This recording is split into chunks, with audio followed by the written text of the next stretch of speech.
പിന്നെ ഇപ്രാവശ്യം BDJസിന്റെ സ്ഥാനാർത്ഥി മത്സരിക്കേണ്ട കാരണം പഞ്ചായത്ത് ഇലക്ഷനിൽ ഞങ്ങൾ അതിൻ്റെ ഇലക്ഷൻ വർക്കുമായിട്ട് ബന്ധപ്പെട്ട് ഞങ്ങളുടെ പഞ്ചായത്ത് കമ്മിറ്റികളും നിയോജകമണ്ഡലം കമ്മിറ്റികളും ഒക്കെ അതിനുള്ള പുനഃസംഘടനയൊക്കെ നടന്നുകൊണ്ടിരിക്കുന്ന സമയമാണ്. അതിന് ഇനി 6-8 മാസമേ ഉള്ളൂ പഞ്ചായത്ത് ഇലക്ഷനിലേക്ക് പോകാനുള്ള സമയം. അപ്പോൾ അതുകൊണ്ട് ഒരു കാരണവശാലും ഈ ഇലക്ഷനിൽ നമ്മുടെ സ്ഥാനാർത്ഥി നിർത്തണ്ട എന്നുള്ളതാണ് അന്നത്തെ തീരുമാനം എടുത്തത് പൊതുവെയായിട്ട്. പിന്നെ ചില ആളുകൾ അന്ന് നമ്മൾ മത്സരിക്കണം എന്നുള്ള അഭിപ്രായം ഉണ്ടായിരുന്നു. അതിനുശേഷം ഞങ്ങളത് പിന്നെ പൊതുവായി ഞങ്ങൾ ആലോചിച്ച ശേഷം അത് വേണ്ട എന്നുള്ള തീരുമാനം ഞങ്ങൾ ഓൺലൈൻ മീറ്റിംഗ് കൂടി എടുക്കുകയും ചെയ്തിരുന്നു. അത് BJP അറിയിച്ചു. അതിനുശേഷം അവിടെ BJPയുടെ കേന്ദ്ര നേതൃത്വമൊക്കെ ആയിട്ട് കൂടി ആലോചിച്ചു. ഇന്നലെയും മിനിഞ്ഞാന്നുമായി രാജീവ്ജിയും ഞാനും ഒക്കെ ഡിസ്കസ് ചെയ്ത ശേഷമാണ് ഈ സ്ഥാനാർത്ഥിയെ തീരുമാനിച്ച് ഇന്ന് ഡിക്ലെയർ ചെയ്തിട്ടുള്ളത്.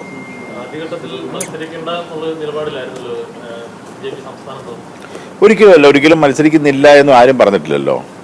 അത് മാധ്യമങ്ങൾ തന്നെ സൃഷ്ടിച്ചതല്ലേ, ചില ആളുകൾ പറഞ്ഞ കാര്യമല്ലേ. കാര്യം ഇത് ഉത്തരവാദിത്തപ്പെട്ട് പറയേണ്ടത് ഒന്നുകിൽ NDA കൺവീനറായിട്ട് ഞാൻ പറയണം, അതല്ല എന്നുണ്ടെങ്കിൽ പിന്നെ ഇത് പറയേണ്ടത് പിന്നെ NDAയുടെ ചെയർമാനായിട്ടുള്ള രാജീവ്ജിയാണ് പറയേണ്ടത്.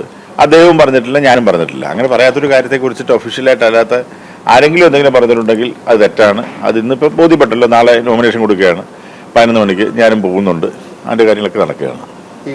അങ്ങനെ BDJs ഇപ്പോൾ ആരും പിന്നെ പുറത്താക്കിയതല്ല, ഒരാളുമായിട്ട് പോയി ജോയിൻ ചെയ്യാൻ വേണ്ടി ചെന്നിരുന്നു. അവർ പക്ഷേ BJP എടുത്തിട്ടില്ല. അങ്ങനെ ആളില്ലാത്ത അവസ്ഥയൊന്നും ഇല്ലല്ലോ. കാര്യം 12,000 വോട്ട് കഴിഞ്ഞ മുമ്പത്തെ ഇലക്ഷൻ അവിടെ കിട്ടിയതല്ലേ. ഇപ്രാവശ്യത്തെ കഴിഞ്ഞ പാർലമെന്റ് ഇലക്ഷൻ അതിന് 17,000-ഓളം വോട്ട് കിട്ടിയതാണ് BJPക്ക്. അപ്പോൾ അതുകൊണ്ട് അവിടെ ആളില്ല എന്ന് പറഞ്ഞത് തടസ്സമൊന്നുമില്ല. കാരണം അവിടെ ഉള്ള അടുത്ത ഒരു മലയോര കർഷകരുടെ പ്രതിനിധിയായിട്ട് വെക്കണം എന്നുള്ളതുകൊണ്ടാണ് അദ്ദേഹത്തെ തിരഞ്ഞെടുത്തത്. അതുകൊണ്ട് അത് മാത്രമേ ഉള്ളൂ. അല്ലാതെ സ്ഥാനം വയ്ക്കാവുന്ന ഇഷ്ടംപോലെ BJPയുടെയും BDJസിന്റെ സ്ഥാനാർത്ഥികൾ അവിടെ ഉണ്ടായിരുന്നു. അത് വേണ്ടത് പൊതുവായി ഞങ്ങൾ ആലോചിച്ച ശേഷം ഒരു മലയോര കർഷകരായിട്ടുള്ള ഒരാളെ തന്നെ ലോക്കലായിട്ട് വെക്കണം എന്നുള്ള തീരുമാന അടിസ്ഥാനത്തിലാണ് ഇദ്ദേഹത്തിൻ്റെ നേര് വരികയും അത് അംഗീകരിക്കുകയും ചെയ്യുകയുണ്ടായത്.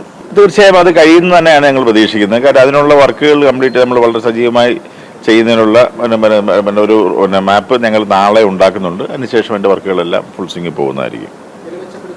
ഇന്നലെ മെച്ചപ്പെടുത്താനുള്ള ശ്രമമാണ് ഞങ്ങൾ നടത്തുന്നത്. തീർച്ചയായിട്ടും ഉണ്ടല്ലോ.